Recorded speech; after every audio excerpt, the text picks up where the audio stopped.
Je m'excuse, j'avais pas allumé mon micro.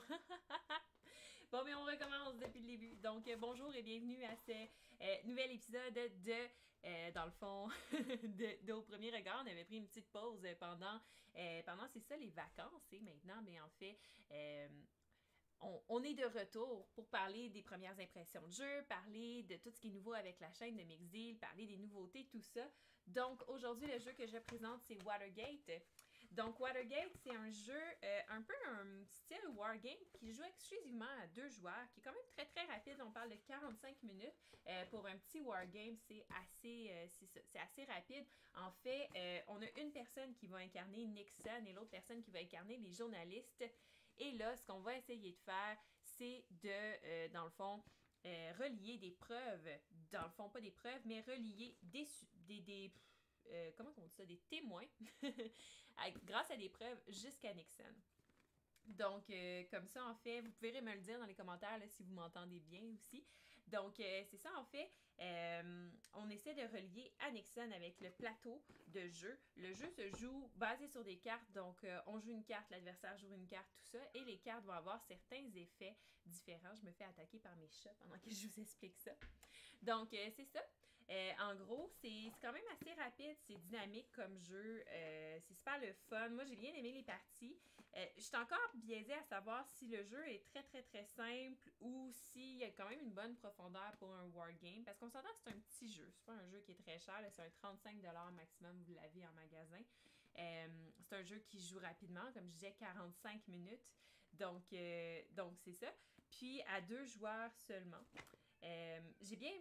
Mais c'est ça, les parties que j'ai faites, j'ai bien aimé ça. Il y avait quand même un suspense jusqu'à la fin. On ne sait pas qui va l'emporter parce que Nixon, de son côté, essaie d'emmagasiner l'avis du public pour que le public l'aime. Nous, on essaie de relier des preuves. Lui essaie de, justement, là, essayer là, de nous bloquer là-dedans.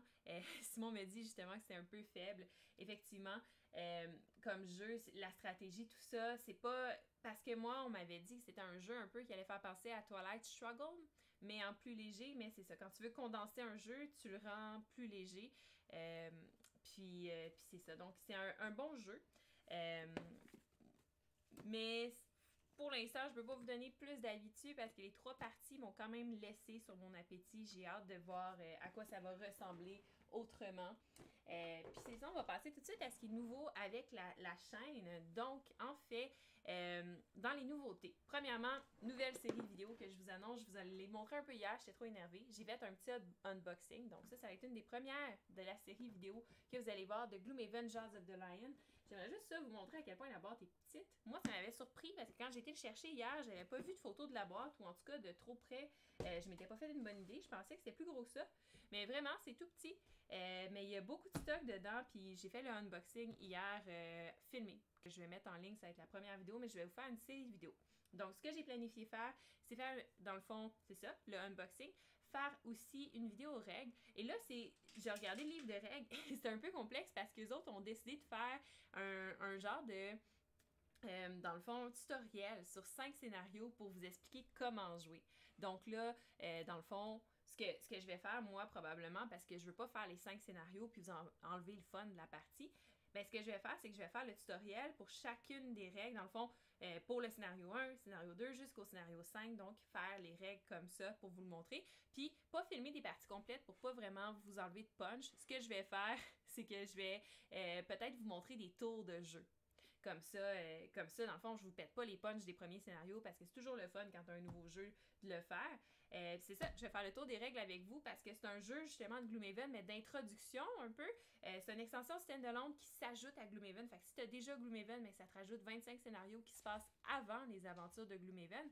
Si tu ne l'as pas, ben c'est 25 scénarios que tu peux jouer sans problème, sans avoir l'autre jeu. Ils ont streamliné les règles, ils ont rendu un petit peu plus simple le setup, tout ça, ils ont amélioré. Vous allez voir dans la vidéo là, de unboxing, je regarde avec vous tout ce qu'ils ont fait pour améliorer le jeu. C'est assez déjà impressionnant sans avoir lu les règles, tout ça. Déjà, j'étais quand même satisfaite là, de ce que je voyais dans la boîte. Fait que bien hâte de ça. Puis c'est ça, je vais vous faire mon review complet du jeu, ce que j'en ai pensé, mais aussi une comparaison complète avec Gloomhaven. Donc, qu'est-ce qui change, qu'est-ce qui reste pareil. Donc, c'est un peu une version 1.5 de Gloomhaven parce que c'est une version améliorée, simplifiée, mais qui restent dans les mêmes veines que Gloomhaven, de ce que j'ai remarqué du livre de règles. Pour l'instant, je l'ai survolé, je ne l'ai pas encore lu. C'est ce que je m'en vais faire après la vidéo. Mais ce que j'ai remarqué du livre de règles, c'est que c'est ça, dans le fond, ils ont pris les mêmes règles, c'est juste qu'ils l'ont divisé, puis ils l'ont simplifié pour les premières parties, puis ils en rajoutent petit à petit plutôt que de vous pousser dans un scénario avec toutes les règles. Ce qui est une bonne façon de faire, c'est une bonne façon d'assimiler les règles. Fait que pour vrai, c'est prometteur, j'ai vraiment hâte, je me lance là-dedans, puis je vous donne mon avis. Je vous dis si ça règle tous les problèmes qui faisaient en sorte que Gloomhaven, pour moi, c'était pas dans mes préférés ou pas. Donc, je vais vous dire ça, j'ai bien hâte de voir moi aussi. Parce que un des gros problèmes que j'avais avec Gloomhaven, c'est le temps de setup qui me décourageait souvent de vouloir jouer au jeu parce que ça prenait trop de temps à setuper. Là, dans le fond, c'est plus simple. J'essaie de monter mon volume, on me dit que c'est pas très fort. Haha! Et voilà, je vous ai augmenté le volume. Puis le mode solo, effectivement, est-ce que c'est efficace ou pas? Je vais regarder. Dans Gloomhaven, de base, le jeu, dans le fond, il était en solo, il est bon. Il est plus compliqué par contre, parce que là, il faut que tu joues 2 bonhommes. Tandis que dans le jeu... Puis c'est ça, il faut que tu joues 2 personnages en même temps. Quand tu commences, c'est complexe.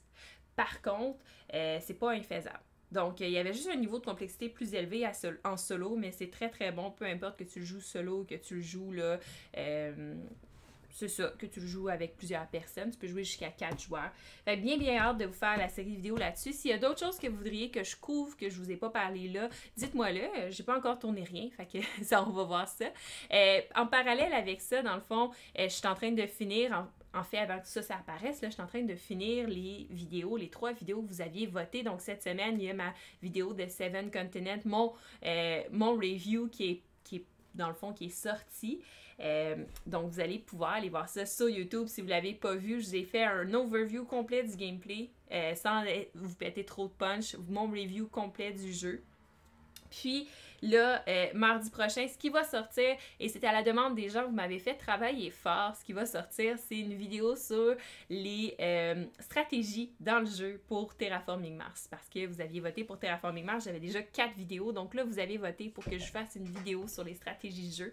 J'ai fait mes devoirs, j'ai fait des recherches, j'ai trouvé les stratégies qui fonctionnaient, les stratégies qui se répétaient, tout ça, les stratégies que moi j'utilisais. Puis depuis que j'ai commencé à travailler sur cette vidéo-là, je sais pas si c'est dans le fond, une coïncidence ou pas. Là. Je veux pas vous faire de fausses promesses, mais j'ai pas perdu de partie. J'en ai joué à peu près 3-4 depuis que j'ai commencé à travailler donc sur cette vidéo-là.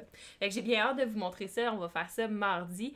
Et après ça, on fait le 3e vidéo qui est Death May Die. Par contre, ça va être un overview encore complet des règles dans la même gamme que Seven Continents. Donc, on fait un overview du jeu. Après ça, je vous donne mon opinion complète là-dessus. Puis, dans le fond, c'est pas mal ça, mais cette vidéo-là, la chose qui est spéciale, c'est qu'elle sortira pas sur ma chaîne, elle va sortir samedi prochain, donc le 15 août, sur la chaîne de l'École du jeu, parce que j'ai eu la chance de participer, c'est JP qui m'a invité en fait pour pouvoir faire le stagiaire de la semaine, donc ça va être la semaine prochaine, vous allez pouvoir la voir directement là, inquiétez-vous pas, je vais partager le lien de toute façon sur la page Facebook, donc vous la manquerez pas. Puis en plus de tout ça, une autre nouveauté que je vais faire, c'est que j'ai commencé déjà à faire le lexique ludique sur la podcast, donc de faire des épisodes dans le fond où je vous parle de choses plus d'introduction au monde des jeux de société. Donc, par exemple, comment bien apprendre les règles, comment bien expliquer les règles. Ça, c'est une des premières épisodes que j'ai fait sur ma podcast. Cette semaine, sur ma podcast, je vous présente avec JS, encore Jean-Sébastien, 10 jeux pour bien commencer sa collection. Donc, chacun, on en a présenté 5, ce qui vous fait un total de 10 jeux. C'est ça, si vous voulez débuter dans le monde des jeux, là, pour vraiment avoir un avis un peu global là, de ça. Puis aussi, dans le fond, je vais faire une série de vidéos qui va être sur les types de mécaniques de jeu, donc deck building, engine builder, Eurogame, Ameritrash, dungeon crawler, jeux d'aventure, tout ça. Et je vais impliquer aussi les boutiques de jeux, donc j'ai bien hâte de vous montrer ce projet-là. Ça commence à prendre vie, fait que j'ai hâte de vous montrer ça. Fait que bref, pour les... je pense que ça fait le tour pas mal pour les actualités de Mixdeal. J'ai Simon qui me demande si on peut faire du roleplay avec Gloomhaven.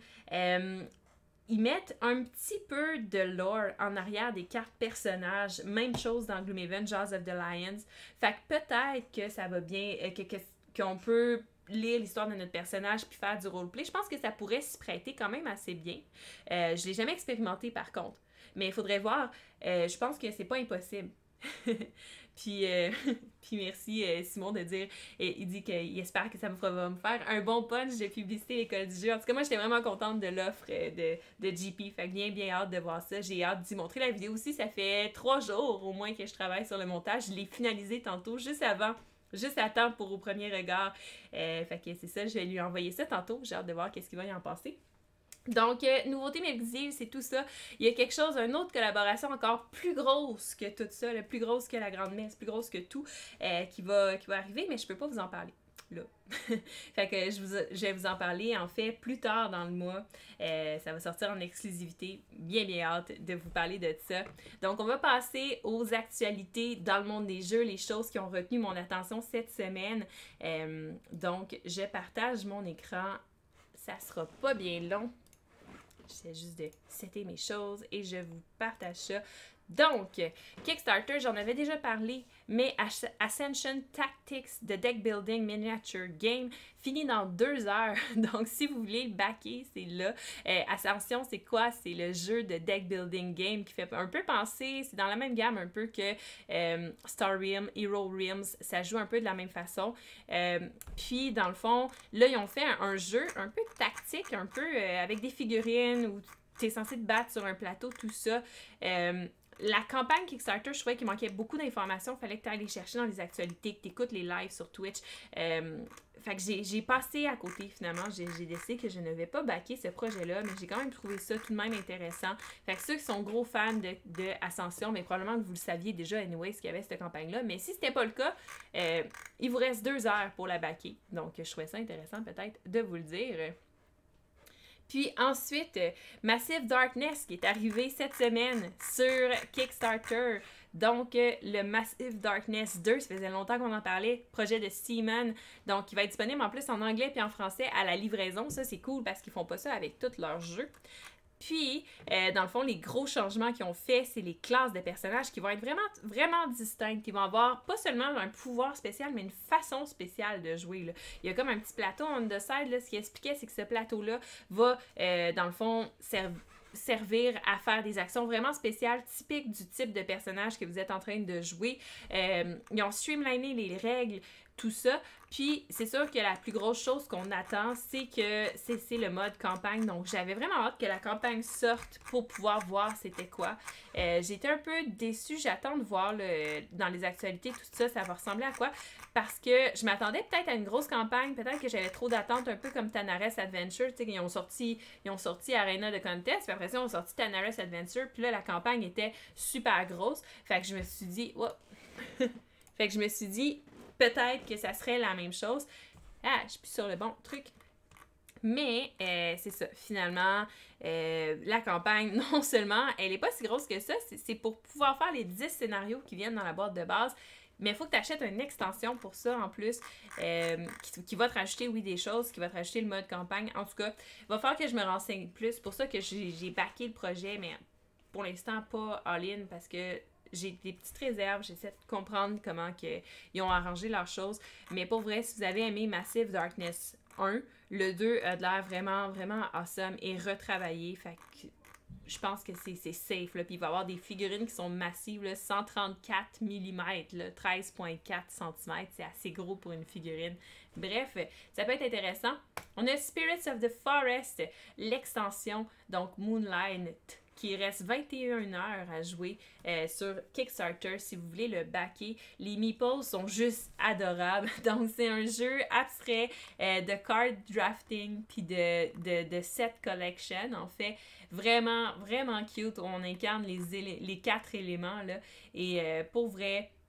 allez voir ça si ça vous intéresse. Si vous êtes dans les jeux cute comme ça, là, c'est un bon jeu. Puis là, il y a l'extension en plus. Puis c'est pas très cher non plus. J'ai pas encore backé, mais je suis en train de le regarder.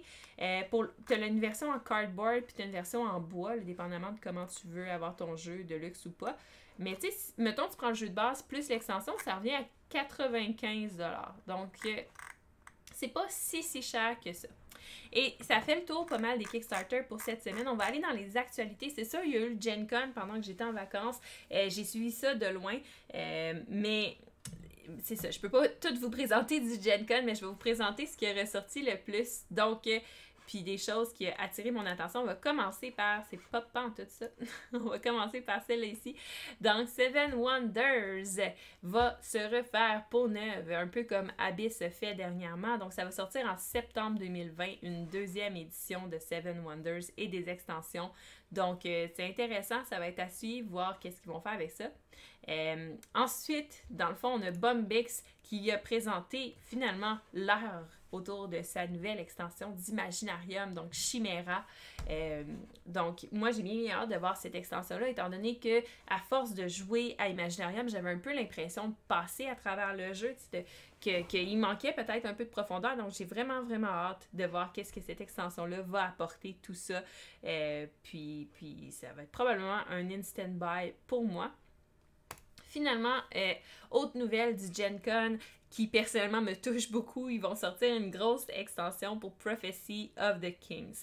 On se souvient que Twilight Imperium, la 4e édition, il avait pratiquement rajouté tout ce qu'ils voulaient rajouter des éditions précédentes puis des extensions précédentes. C'était avec les races, tout ça.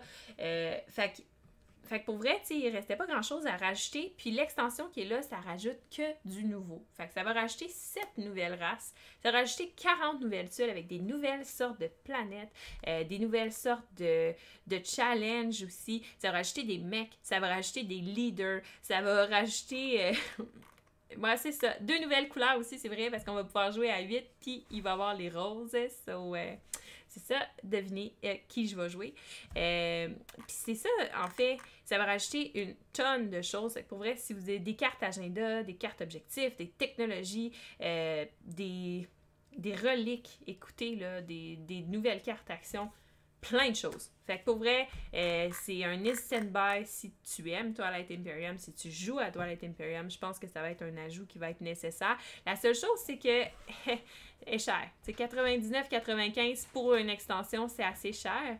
Fait que c'est peut-être la seule chose. L'autre chose, dans le fond, c'est que Fantasy Flight Games a annoncé pendant le Gen Con, mais ils n'ont pas donné beaucoup plus de détails que ça. Ils ont annoncé une 3e édition pour le jeu Descent.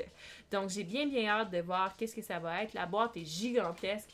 Donc, eux autres, quand ils annoncent quelque chose, généralement, ça sort assez vite. Fait que, il n'y avait pas l'air de dire qu'il était en développement pour Descent. Il y avait plus l'air de dire que c'était terminé. Donc, on va suivre ça de très près.